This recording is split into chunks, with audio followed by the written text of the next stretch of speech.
এটা হলো টায়াঙ্গো ট্রেন। অনেকেই বলে থাকেন রহস্যঘেরা গোস্ট ট্রেন, আবার অনেকে বলেন এটা একটা চলমান দুর্গ বা সেনাঘাঁটি। এই ট্রেন মূলত বিশেষ করে তৈরি করা হয়েছে উত্তর কোরিয়ার নেতা কিম জং উনের জন্য। উত্তর কোরিয়ার এই শাসক বলা চলে কখনো এই দেশ ছেড়ে অন্য কোথাও যায় না, কিন্তু যখন তিনি কোথাও যান তখন তিনি এই ট্রেনেই ভ্রমণ করে থাকেন। যেমন কিছুদিন আগেই তিনি ভ্লাদিমির পুতিনের সাথে দেখা করার জন্য উত্তর কোরিয়ার পিয়াংইয়াং থেকে রাশিয়ার ভস্তচেনিক কসমোড্রোমের উদ্দেশ্যে বেরিয়ে পড়েছিলেন। এই যাত্রায় তার মোট সময় লেগেছিল প্রায় 2 দিন। মোট রাস্তার পরিমাণ ছিল 1000 কিলোমিটারেরও বেশি। কিন্তু কিমের তো আবার শত্রুর অভাব নেই। একটা ট্রেন কিভাবে তাকে এত শত্রুদের হাত থেকে সুরক্ষিত রাখে? কেন বা তিনি প্লেনে ওঠেন না? আর এই ট্রেন তাকে সুরক্ষা দিতে সবসময় কিভাবে সুরক্ষিত থাকে? চলুন আজকের এই ভিডিওতে কিম জং এর এই ঘোষ ট্রেনের ব্যাপারেই জানা যাক। টায়াঙ্গো ট্রেন আরও 2টি অতিরিক্ত ট্রেন দিয়ে পাহারা দিয়ে নিয়ে যাওয়া হয়, কারণ টায়াঙ্গো ট্রেনের সামনের কোনো বিপদ আছে কিনা সেটা পরীক্ষা করার কাজ করে থাকে সামনের ট্রেন। আর পেছনে থাকা সুরক্ষা নিশ্চিত করে পেছনে থাকা আরেকটা ট্রেন। আর এই ট্রেনগুলোর পুরোটাই থাকে ভারী অস্ত্রে সজ্জিত, যাতে যে কোনো বিপদে তাদেরকে কাজে লাগানো যায়। ট্রেনের সাথে একটা হেলিকপ্টারও তাদের পথ অনুসরণ করতে থাকে। কিম জং উন ট্রেনে থাকা অবস্থার পুরোটা সময় ধরে সেই হেলিকপ্টারের আশেপাশের পরিস্থিতি পর্যবেক্ষণ করতে থাকে। তাছাড়া প্রত্যেকটা নিকটবর্তী স্টেশনগুলোতে অতিরিক্ত কর্মী রাখা হয়। সেই সাথে টায়াঙ্গো ট্রেনের প্রতিটা জানলা শক্তিশালী ব্লেড প্রুফ কাঁচ দিয়ে তৈরি। এছাড়াও এই ট্রেনের প্রতিটা কামরা এমনভাবে ডিজাইন করা হয়েছে যাতে ভয়ঙ্কর বিস্ফোরণেও কোনো ক্ষতি না হয়। এই ট্রেনের অতিরিক্ত বগিতেও অস্ত্র বহন করা হয়, যাতে এটা যে কোনো আক্রমণের বিরুদ্ধে যে কোনো সময় লড়াই করতে পারে। এমনকি এই ট্রেনে অ্যান্টি ট্যাঙ্ক মিসাইল এবং 2টো মেশিন গানও বহন করা হয়, যাতে ট্রেনের দুপাশ থেকে আসা যে কোনো ধরনের আক্রমণ যে কোনো সময় প্রতিরোধ করা যায়। আর এইসব প্রতিরক্ষা ব্যবস্থা যদি ব্যাহত হয় তাহলে হেলিকপ্টারে করে সেই জায়গা থেকে নিয়ে যাওয়ার সব ব্যবস্থাই করা থাকে। আর এই সমস্ত অস্ত্রই কিমের ট্রেনকে নিরাপদের পাশাপাশি অনেক ভারীও করে তোলে, যার কারণে ট্রেনের গতিও অনেক কমে যায়। তাছাড়া উত্তর কোরিয়ার রেল ব্যবস্থা খারাপ হওয়ার কারণে টায়াঙ্গো ট্রেন মাত্র 60 কিলোমিটার প্রতি ঘন্টা স্পিডে চলতে পারে। আবার ট্রেনটা যখন কোনো স্টেশনের পাশ দিয়ে যায় তখন অন্যান্য সমস্ত রেলওয়ে ট্র্যাকের বিদ্যুৎ পুরোপুরি বিচ্ছিন্ন হয়ে যায়, কারণ উত্তর কোরিয়ায় মোট 20টা রেলওয়ে স্টেশন আছে, যেগুলো শুধুমাত্র এই একটা ট্রেনের জন্যই তৈরি করা হয়েছে। ট্রেনের এই ধীরগতির জন্য কিমকে পুতিনের সাথে বিশেষ সফরের জন্য বেশ কিছুদিন রাস্তাতেই পার করে দিতে হয়েছিল। তবে এই কয়েকদিন দেশ পরিচালনা করার জন্য প্রায় সমস্ত ব্যবস্থাই এই ট্রেনে আগে থেকেই করা ছিল, কারণ এই ট্রেনে একটা অফিস রুম আছে যেখানে laptop, TV, fax machine, satellite এবং সেই সাথে চীনের একটা মানচিত্রও আছে।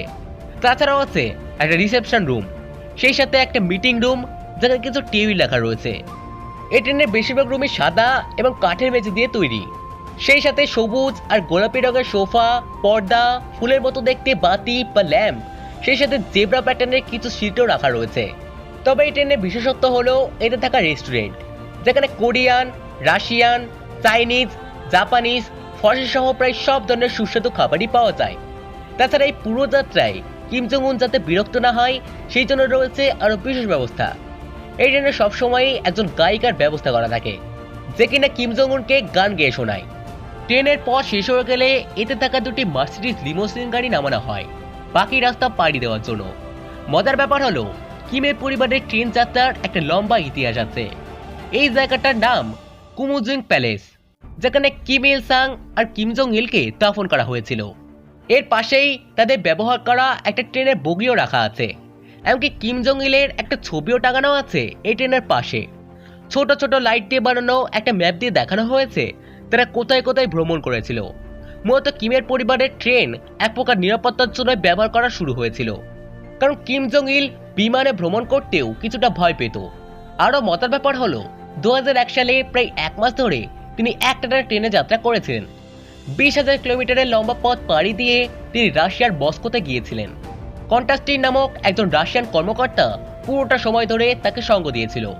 পরে সেই কর্মকর্তা পুরো সময়ের অভিজ্ঞতা নিয়ে একটা বইও লেখেন। যদি এই ব্যাপারটা উত্তর কোরিয়া এবং রাশিয়ার উভয়ের পক্ষে অস্বস্তির কারণ হয়ে দাঁড়িয়েছিল, কারণ সেই বই প্রকাশের আগে পর্যন্ত কেউ কোরিয়ান নেতাদের ট্রেনের ব্যাপারে খুব বেশি কিছু জানতো না। কখনো বলা হতো না যে ট্রেনগুলো এখন কোথায় আছে আর কোথায় যাবে, এমনকি এই ট্রেনের ভেতরে কি কি থাকতে পারে তার ব্যাপারেও কেউ জানতো না। এতটা সতর্ক হয়ে চলার কারণ 2004 সালে কিম জং উনের ট্রেন চীনের সীমানার কাছাকাছি থাকা ইংচিং স্টেশন যে মুহূর্তে অতিক্রম করে তার ঠিক কয়েক ঘন্টা পরেই সেখানে একটা বিস্ফোরণ ঘটে, যাতে 160 জন মারা যায় ও সেই সঙ্গে আরও 60 জন মানুষ আহত হয়েছিল। ধারণা করা হয় সেই স্টেশনে থাকা একটা তেলবাহী ট্রেনের উপর বৈদ্যুতিক তার এসে পড়ায় এরকম ভয়ঙ্কর দুর্ঘটনা ঘটেছিল। কিন্তু বিশেষজ্ঞ এটাও মনে করে যে হয়তোবা এটা কিমকে হত্যার চেষ্টা ছিল, কিন্তু এটা ভাবা কিন্তু মোটেও অস্বাভাবিক না, কারণ উত্তর কোরিয়াতে বেশ আগে থেকেই ক্ষমতার জন্য হত্যার ইতিহাস ছিল। আর এই ঘটনার পরই ট্রেনের নিরাপত্তা ব্যবস্থা আরও জোরদার করে দেওয়া হয়েছিল। আর এই নিরাপত্তা ব্যবস্থা এতটাই জোরালো করা হয়েছিল যে 2009 সালে রাশিয়ার তৎকালীন রাষ্ট্রপতি দিমিত্রি মেদভেদেভের কাছে যাওয়ার সময় রাশিয়ান ফটোগ্রাফারদের ট্রেনের ছবি পর্যন্ত তুলতে দেওয়া হয়নি। এমনকি সাইবেরিয়ার পুরো গ্রামের সবাইকে ঘর থেকে বেরোতে বারণ করা হয়েছিল, যতক্ষণ না পর্যন্ত সেই ট্রেন তাদের গ্রামগুলো না পার হয়ে যায়। কিন্তু স্মার্টফোনের যুগে তো আর এটা সম্ভব না, কারণ কেউ না কেউ তো ছবি তুলবেই। মজার ব্যাপার হলো উত্তর কোরিয়ায় ট্রায়াঙ্গল শব্দের মানে হলো সূর্য, যেটা উত্তর কোরিয়ার জন্য এক বিশেষ নাম। এর মাধ্যমে কিম জং উনকে জনগণের অনেক কাছের মানুষ হিসেবে দেখানো হয়, ঠিক আমেরিকান প্রেসিডেন্টদের বিমানে ওঠার বিপরীতে। আসলে রাজনৈতিক ব্যক্তিদের প্লেন ছেড়ে ট্রেনে চলাকে অনেক গুরুত্বের সাথে দেখা হয়। যেমন ইউক্রেন যুদ্ধের পরেই ইউক্রেন এলাকার সীমা যে কোনো প্লেন চালানোর জন্য অনেক ঝুঁকিপূর্ণ হয়ে উঠেছে। তাই পশ্চিমা নেতারাই ইউক্রেনে কিয়েভে যাওয়ার জন্য ট্রেনের ব্যবহার করছে, যেটাকে বলা হয় আয়রন ডিপ্লোমেসি। যদিও এখানে পশ্চিমা নেতাদের ট্রেনে ভ্রমণ করাকে অনেক গুরুত্বের সাথে দেখা হয়, কিন্তু উত্তর কোরিয়ার ক্ষেত্রে ট্রায়াঙ্গল ট্রেনটাকে তুলে ধরা হয় দেশটা কতটা বিচ্ছিন্ন তা বোঝানোর জন্য। যাই হোক, কিছুদিন আগেই কিম জং উন এই ট্রেনে চড়েই রাশিয়ার ভস্তচিনে কসমোড্রোমে পৌঁছায়, যেখানে তাকে যেন ইতিহাসের সবচেয়ে লম্বা হ্যান্ডশেক দিয়ে রাশিয়া ভ্রমণের জন্য ওয়েলকাম জানানো হয়। এরপর পুতিন তাকে বিভিন্ন সামরিক স্থাপনা ঘুরে দেখায়। তবে যাই হোক, এই আধুনিক গতিশীল যুগেও কিম জং উনের এখন প্লেন ছেড়ে ট্রেন নিয়ে চলাটা এটাই প্রমাণ করে যে উত্তর কোরিয়ার এই নেতা পুরো পৃথিবীর তুলনায় আসলে কতটা বিচ্ছিন্ন।